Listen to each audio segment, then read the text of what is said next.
Meron akong kwento, karanasan namin ni kuya. Nakatira kami noong mga bata kami sa isang apartment sa May Quiapo. Malapit yon sa TIP. Apat na pinto sa baba at apat na pinto sa taas. Sa taas kami nakatira. Dadalawa lang ang okupadong pinto sa taas. Medyo mahal kasi ang renta sa mga apartment ni Aling Tess. Kasi bago, tapos maganda yung mga bahay niya. Yung katabi naming pinto, pamilya din na may 6 na anak. Ang kaedaran namin ni kuya ay yung bunso nilang si Riley. Babae si Riley. Umpisa pa lang, pagkalipat pa lang nila doon, ayaw na namin sa tatay nila. Kasi dinig na dinig namin ang iyak ng nanay niya sa tuwing sinasaktan ito ng tatay nila. May mga araw din na pati sila Riley sinasaktan niya. Kaya nang napansin namin na hindi na ito umuuwi, nang makalaro ulit namin si Riley, tinanong namin siya kung umalis na ba ang tatay niya. Kinain siya ng monster na nasa maleta ni lola ko. Tawanan kami nun ni kuya sa sagot niya. 10 taong gulang lang kasi kami nun eh. Ano bang alam namin? Kaso, nang ikwento namin yon kay mama at papa, na natatawa pa kami ni kuya, sinaway nila kami. Seryoso ang mukha nila. Si mama nga pinalo pa kami ni kuya sa kamay. Response yun ni Riley sa trauma niya sa tatay niya. Maiintindihan nyo rin yan paglaki ninyo. Sabi pa ni mama, pati yung parang mas bata siyang umasta sa inyo. Dahil yan sa trauma niya, kaya wag niyo siyang pagtawanan. Maging kuya niya kayo. Sabi naman ni papa.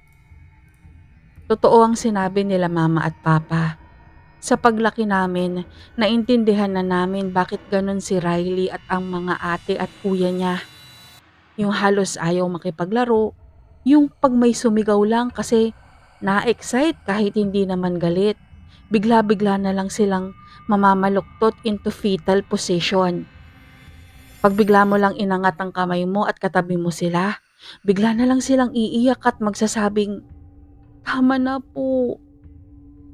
Nagsisisi kami ni kuya na tinawanan namin sila sa mga pagkakataong nangyayari yun.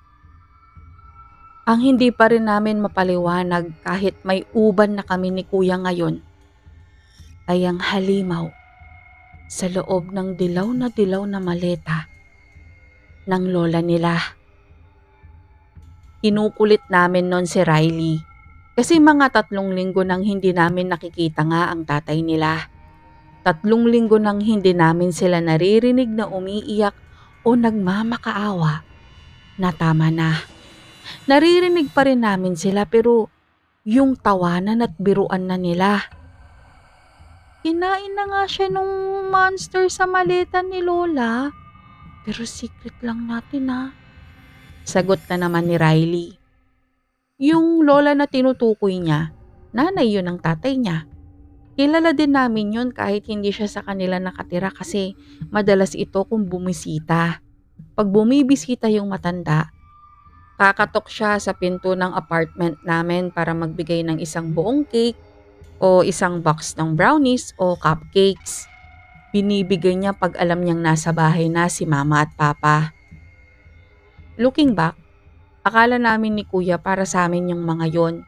Kasi syempre, bata kami. Pero pagtanda nga namin ni kuya, na-realize namin dahil yon kay mama at papa. Yung pasimpleng pagtulong nila sa nanay ni Riley. Yung pagbibigay ni mama ng kanin at ulam sa kanila pag hindi makalabas ang nanay nila dahil nga puno ng bangas ang mukha. Yung pagsabay ni papa kila Riley sa paghatid sa school para hindi na sila maglakad. Pero bumalik na tayo sa halimaw sa maleta. Tinawanan namin si Riley nga sa sinabi niya. Kaso talagang seryoso ang mukha niya. Pagtingin din namin doon sa isang ate niya, tumango siya sa amin. Hindi na raw kasi talaga magbabago si tatay. Sabi ni Lola katulad siya ni Lolo. Wala na talagang magbabago. Baka raw dumating ang panahon may mapatay pa siya sa amin. Sabi ng ate ni Riley. High school na ang ate ni Riley noon. First year. Senior talaga namin siya. Kaya natigil kami noon sa pagtawa. Kung kasi seryoso ang itsura niya sa mga ordinaryong araw, mas seryoso ito sa mga oras na yon. Totoo, may halimaw? Maya-maya ay tanong ni Kuya. Oo, sagot naman niya. Isinama nila kami sa apartment nila. Hindi naman yun ang first time na makapasok kami sa kanila, kaya nagtinginan kami ni Kuya pagkapasok. Kasi ibang-iba na yung itsura.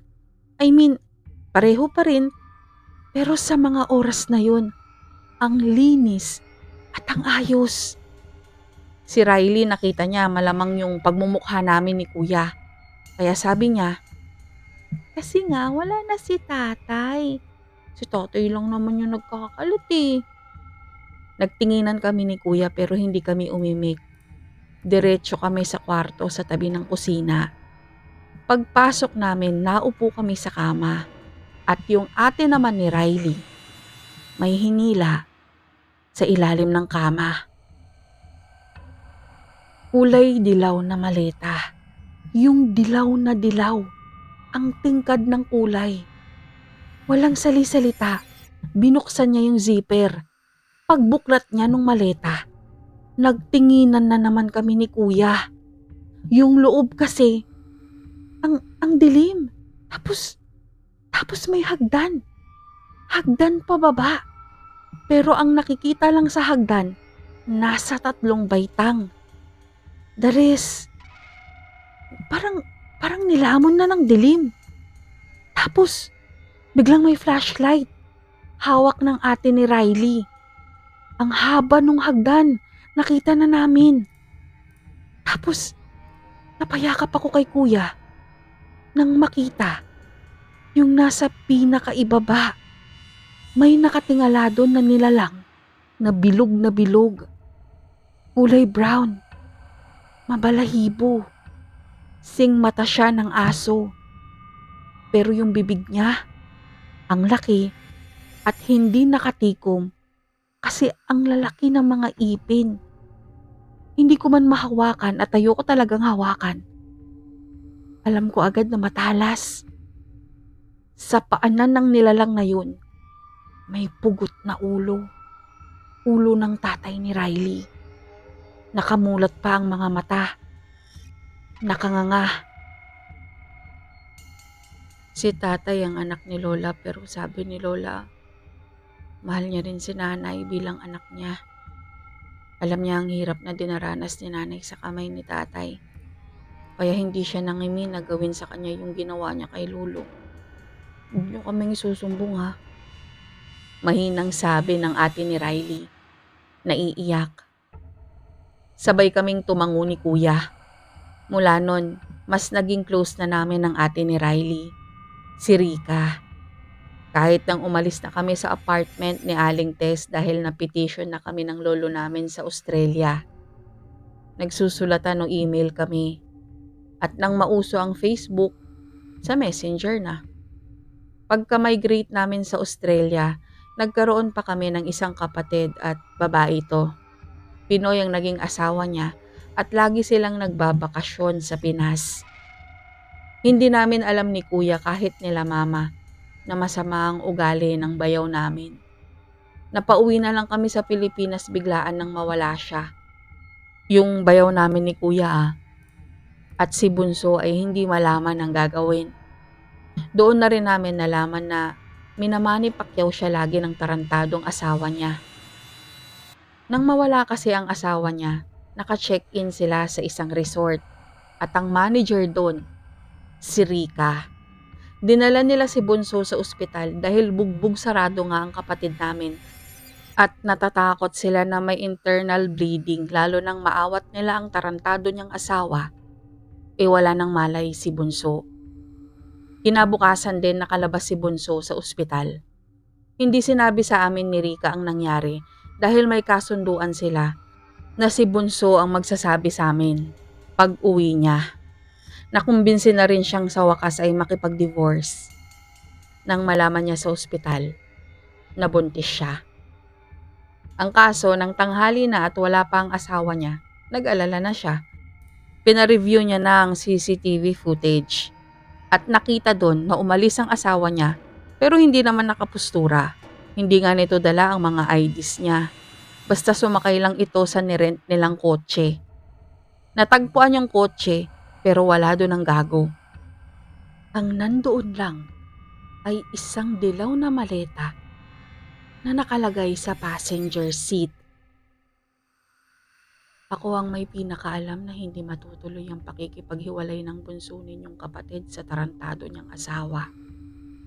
Manipulative ang bayaw ninyo. Mahal siya ng kapatid ninyo. Magkakaanak na sila. Ganyan na ganyan ang dynamics ni nanay at tatay nun. Sabi ni Rika habang nakatanaw kami sa dilaw na maleta na bit-bit ng pulis. Sabay kaming tumango ni Kuya. Bumalik yung takot na naramdaman ko nung bata kami. Pero unti-unti, may bagong emosyon akong naramdaman. Pagtingin ko kay Kuya, medyo nakangiti siya. Pareho kami. Masaya kami. Lalaki ang pamangkin namin na walang biological na tatay sa tabi niya. Pero nandito kami ni Kuya at ni Papa. Hindi niya mararamdaman yung kawalan niya ng tunay na ama. Sisigaruduhin namin yun. Lalaki siyang hindi tulad kila Riley. At hindi siguro matutulad sa nangyari kay Riley. Sa bunso naman naming kapatid, masaya kaming nakawala na siya sa masalimuot na relasyon niya. Yung maleta, edi wala na. Hindi mo na yun pwedeng kunin eh. Maya-maya sabi ni Kuya. Pero umiling si Rika. Ano ka ba? Hindi yun yung totoong maleta. Kahapon ko pa nakuha yung totoo. Gusto ko lang ipaalam sa inyo at syempre takutin kayo ulit. Inan nyo, gumastos pa ako sa maletang yun. Ang hirap paghanap ng kakulay niya talaga. Masayang sagot ni Rika. At dun ko nga nahalata ang kaibahan. Yung maletang nakita sa loob ng kotse, dilaw lang. Ibang-iba sa tingkad ng tunay na dilaw na maleta ng lola nila Rika.